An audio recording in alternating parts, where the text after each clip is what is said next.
la suite de l'affaire Weinstein, dimanche 15 octobre 2017, à 16h21, l'actrice Alyssa Milano publiait le tweet qui allait lancer le mouvement MeToo. Si vous aussi, vous avez été harcelé ou agressé, envoyez MeToo en réponse à ce tweet. Son appel est repris 500 000 fois sur Twitter en seulement 24 heures et le slogan MeToo est adopté par 5 millions de personnes sur Facebook. Un an plus tard, la déflagration initiale a produit une onde de choc qui touche le monde entier. Et dorénavant, je crois que c'est clair pour tout le monde. Les producteurs n'ont plus le droit de violer les actrices. Et par contre, il y a quelque chose qui n'est pas clair. C'est est-ce que nous, on a encore le droit de coucher pour avoir les rôles? Comme tous les grands mouvements progressistes qui veulent changer le monde, MeToo voudrait diviser l'humanité en deux. Sous la Révolution, on opposait la noblesse aux tiers-états.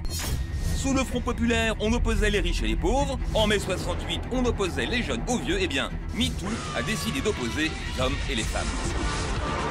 La distribution des rôles est limpide. D'un côté, les femmes, innocentes victimes de la violence masculine, et de l'autre, les hommes, qui sont mis au banc des accusés. Aux États-Unis, ça ne rigole pas. Des stars sont déchues, des PDG ont démissionné, et cette semaine, c'est carrément le candidat de Trump à la Cour suprême qui est mis en cause. I've never sexually assaulted anyone. En France, la campagne a adopté un slogan beaucoup plus violent. Balance ton porc, ouais, Marus, balance ton porc. Puisque balance ton porc sonnait comme un appel à la délation et à la vengeance. Balance ton porc. Sauf que dans les faits, la plupart des hommes accusés publiquement, comme Darmanin, Hulot ou Depardieu, ont surmonté l'épreuve. En France, le puritanisme anglo-saxon passe moins bien. Notre plus grande actrice, Oui, je suis Catherine Deneuve. a d'ailleurs signé une pétition pour défendre le droit des hommes à importuner les femmes pour les séduire. Réfléchissez.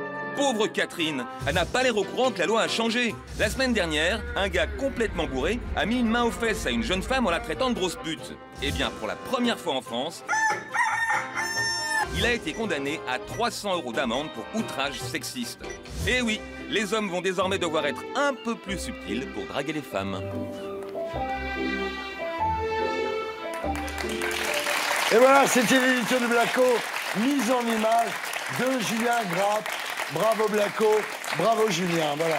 Alors Eugénie, vous dites que le mot d'ordre MeToo invitait les victimes à se délivrer, alors que Balance ton porc, finalement, est une invitation à la délation publique. Oui, c'est pour ça que mon livre n'est pas un livre anti-MeToo, c'est plutôt un livre anti-Balance ton porc. Et ce qui m'a gênée dans ce mouvement, ce n'est pas la libération de la parole des femmes, qui me semble une bonne chose, mais c'est la question de substituer cette libération de la parole à l'état de droit et finalement au procès en bonne et due forme. Ce qu'a montré MeToo, c'est qu'on avait un système judiciaire qui en effet était inefficace, puisqu'en effet beaucoup de femmes n'osaient pas porter plainte, ou quand elles portaient plainte, leur agresseur n'était pas condamné. La question c'est, est-ce que parce que ce système est inefficace, on doit le remplacer par un tribunal public, par le lynchage et par finalement le name and shame? Il y avait quelque chose presque de cathartique dans l'utilisation de ce hashtag. Déjà, il y avait balance, c'est-à-dire l'injonction à la délation, ton porc, c'est-à-dire sous-entendu toute femme a un porc en réserve à balancer, et porc, vraiment qui est l'animal méprisé dans deux monothéismes et qui est vraiment l'animal affreux par excellence. Et donc il y a presque une dimension religieuse dans ce mot d'ordre. Alors, concernant Balance ton porc, vous parlez de torrent victimaire, un déluge charriant les bons sentiments et les règlements de compte. Oui. En fait, je trouve que ce mouvement a tout emporté, a tout mis dans le même sac, de la remarque sexiste dans l'ascenseur à la main sur les fesses jusqu'au viol et jusqu'au crime. On met tout dans le même sac, alors que moi je suis pour la hiérarchisation des souffrances, et je trouve qu'à tout mettre dans le même panier au nom de lutter contre une prétendue culture du viol qui, je pense, est une construction, est un fantasme, je trouve que c'est dangereux parce qu'on donne le sentiment, l'idée que l'Occident ce serait un enfer pour les femmes, alors que je suis désolée, ce n'est pas pour rien que MeToo justement a surgi en Occident, c'est parce que les femmes sont déjà libres, qu'elles peuvent prendre la parole pour dénoncer leurs agresseurs. Saoudite, oui. Alors vous dites, on nous dit toujours, il ne faut pas essentialiser. Il ne faut pas essentialiser les musulmans, par exemple, les musulmans. Mais en fait, on essentialise les hommes. C'est une espèce d'entité diabolisée, quoi. Oui, c'est un peu le paradoxe. C'est-à-dire que les mêmes qui disent pas d'amalgame lorsqu'on parle, par exemple, des minorités ou des personnes issues de l'immigration, là, se sont permis de faire des amalgames absolument vraiment honteux. On a vu des féministes dire, par exemple, que 1 voire 2 hommes sur 3 étaient des agresseurs. Et on a l'impression qu'on essentialise l'homme, justement. Ouais. Et un deuxième paradoxe, c'est que, en fait, on nous répète à longueur de journée qu'il n'y a pas de différence entre les hommes et les femmes, que les hommes et les femmes, c'est la même chose, mais pourtant, bizarrement, il n'y a que des porcs. Il n'y a pas de truie, par exemple, il n'y a pas eu de hashtag balance ta truie. Alors vous dites la libération du désir a tué le désir. On est passé de jouir sans entrave à la chasse à l'agresseur. C'est-à-dire que mai 68, en fait, a été rattrapé par le politiquement correct venu des États-Unis. Oui. C'est ce que dit très bien Jean-Claude Michéa. Il dit quand la tyrannie du politiquement correct se retourne contre la tyrannie du plaisir, on assiste au spectacle étrange de mai 68 portant plainte contre mai 68. Oui, c'est ça, exactement. Et c'est vrai exactement. qu'on est dans un système complètement paradoxal, c'est-à-dire à la fois dans une société qui ne parle que de sexualité à longueur de journée, qui exhibe la sexualité, qui a l'injonction, la jouissance partout, très jeune, et en même temps, une société qui punit, qui contrôle, qui surveille le désir en permanence. Alors Raphaël, vous publiez avec Margot Collet chez First, Beyoncé est-elle féministe? Alors pourquoi Beyoncé? Parce que en 2014, au MTV Video Music Awards, elle avait écrit féministe en gros derrière elle. Alors la morale du livre, donc c'est le féminisme n'a jamais tué personne, le machisme tue tous les jours, qui est une phrase de la grande Benoît Groult. Vous réagissez comment aux propos et au livre de Génie Bastier? Une opposition sur presque tous les points, mais on le sait. On sait qu'on a des idéologies, pour le coup, différentes, des manières d'analyser la société totalement différentes. Il y a peut-être un point sur lequel je vous rejoins, c'est l'essentialisation et l'animalisation, où en effet, le balance ton porc, le féminisme n'était pas à l'origine du hashtag, et on trouve qu'au contraire, le mouvement est un mouvement de libération de l'écoute de la parole des femmes.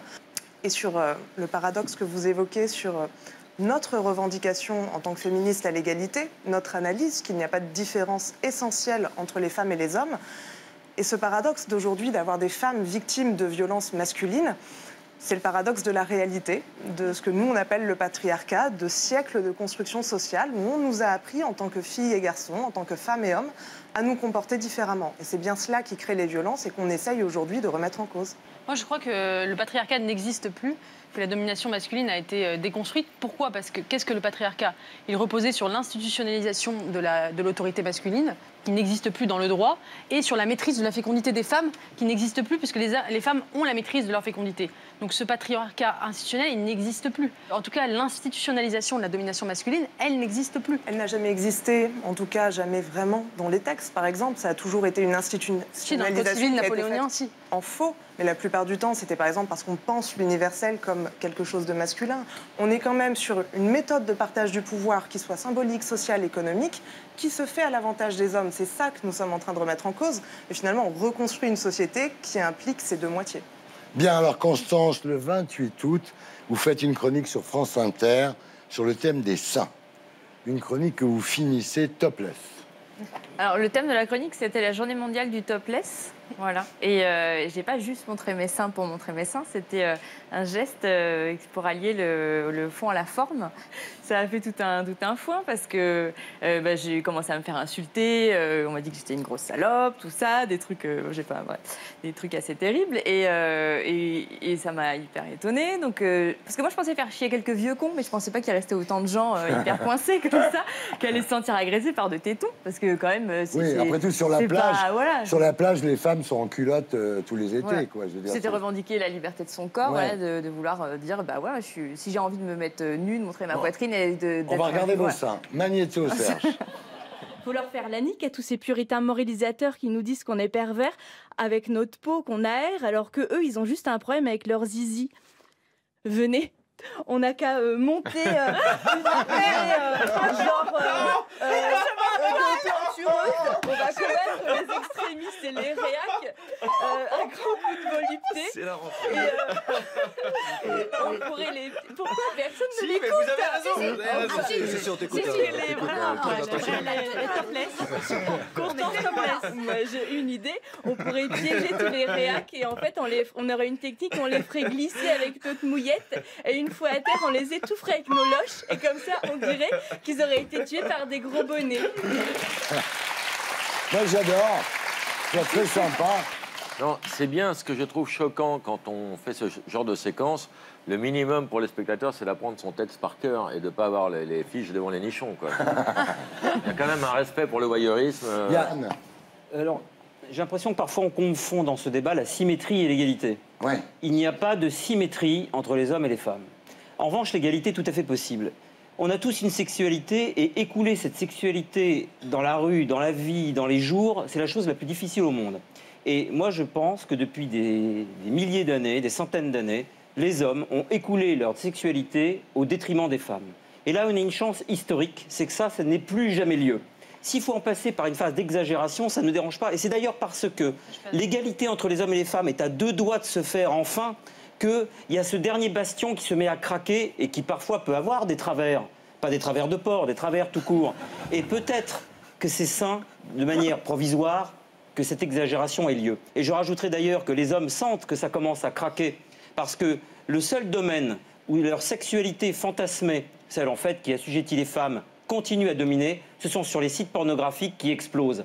Et c'est parce qu'ils sont en train de perdre ce combat enfin que la pornographie a pris des proportions qu'elle n'avait jamais prises jusqu'à maintenant. Je serai de ce point de vue-là à 100% du côté des femmes, justement pour avoir la chance historique de les découvrir enfin. Je vous ai vu prendre des notes pendant qu'il parlait là.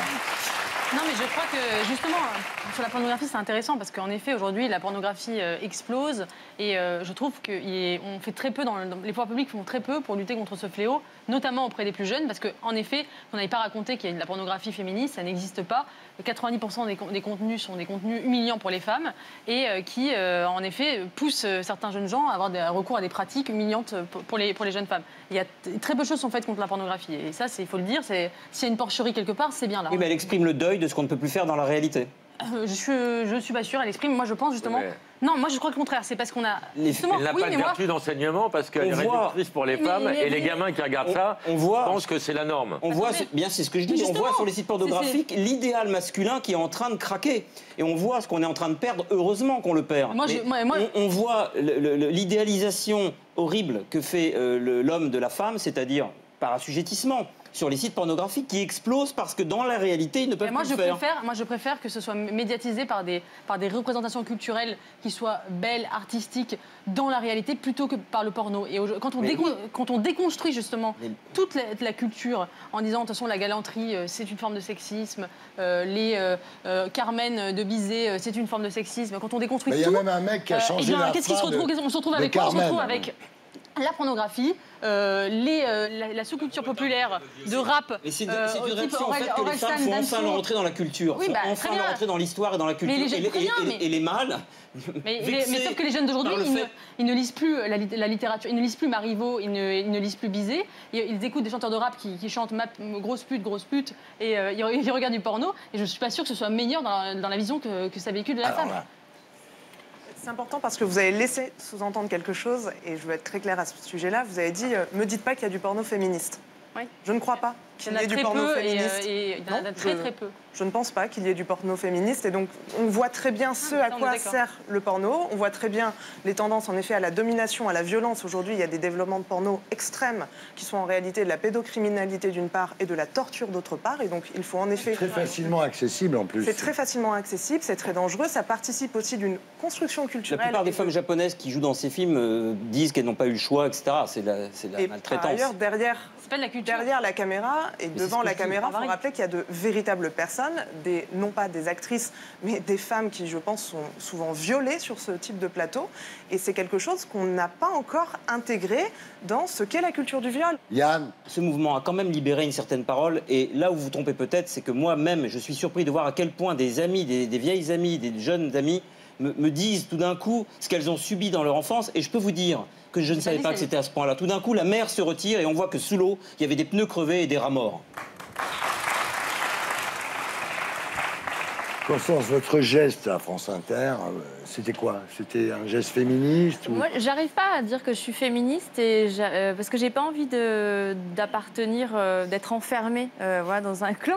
Mais en même temps, Non, mais je trouve qu'on veut toujours que les choses soient noires, soient blanches. Alors que ça dépend de son histoire, ça dépend des gens, ça dépend de l'éducation, ça dépend de la culture, ça dépend de là où on a grandi. Est-ce que c'était un acte militant? Moi, je suis humoriste. féministe, moi je suis pas militante. Donc quand j'ai fait ce geste-là, c'était avant tout pour faire rire. Ça fait rire des gens ou ça fait pas rire des gens. Mais ce qui a été gênant pour moi, c'est que je me dis on voit des nanas à poil en permanence, ça pose pas de problème. Et de dire c'est mon corps, je suis libre et je vous emmerde, et ben là je me fais insulter, je me prends un tourbillon de merde sur la gueule sur les réseaux sociaux. Et ça me dérange, voilà. Mais ce qui est bien, c'est que ça évolue. Il y a des lois maintenant. Évitez les gros mots sur ce plateau. J'en ai rien à branler. Laurent, tu voulais dire quelque chose? Oui, je trouve ce débat passionnant, vraiment passionnant. Le seul truc que je comprends pas, c'est quel est l'intérêt de donner la parole aux femmes, en fait. Moi, si j'étais homme, je serais capitaine. Voilà, Eugénie Bastier, merci d'avoir été avec nous. Raphaël Rémy Leleu, merci d'avoir été avec nous. Constance, merci d'avoir été avec nous. Yann,